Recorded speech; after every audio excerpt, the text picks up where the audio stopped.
الله أكبر. لا إله إلا الله والله أكبر. الله أكبر لله الحمد. الله أكبر الله أكبر. لا إله إلا الله والله أكبر. الله أكبر لله الحمد. الله أكبر الله أكبر. لا إله إلا الله والله أكبر. الحمد لله الجليل الأكبر الذي لا راد لما قدر ولا دافع لما أراد من نفع أو ضرر، خالق الجن والبشر ومنشي أصناف الفطر ومحيي الأرض ببابل المطر. فيا عباد الله، إن الله سبحانه وتعالى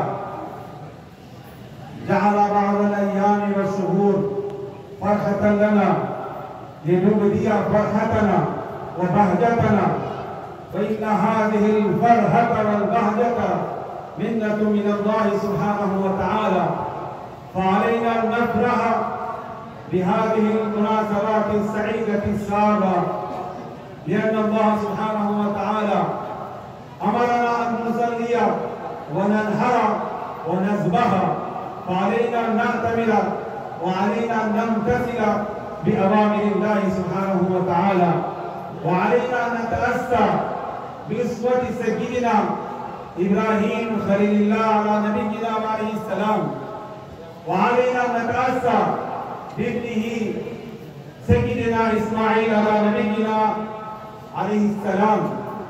فيا أيها الإخوة في الله، إن أسرة سيدنا إبراهيم عليه السلام أسرة مباركة وأسرة سعيدة، أنها قدمت تضحيات لله سبحانه وتعالى، وجعلها الله سبحانه وتعالى قدوة كاملة للناس إلى يوم القيامة. بارك الله لنا ولكم في القرآن العظيم، ونفعنا وإياكم بالآيات والذكر الحكيم. إنه تعالى جواد كريم، ملك بر رؤوف رحيم، ورب حليم. الله أكبر الله أكبر. لا إله إلا الله والله أكبر. الله أكبر لله الحمد. الله أكبر الله أكبر. لا إله إلا الله والله أكبر ولله الحمد.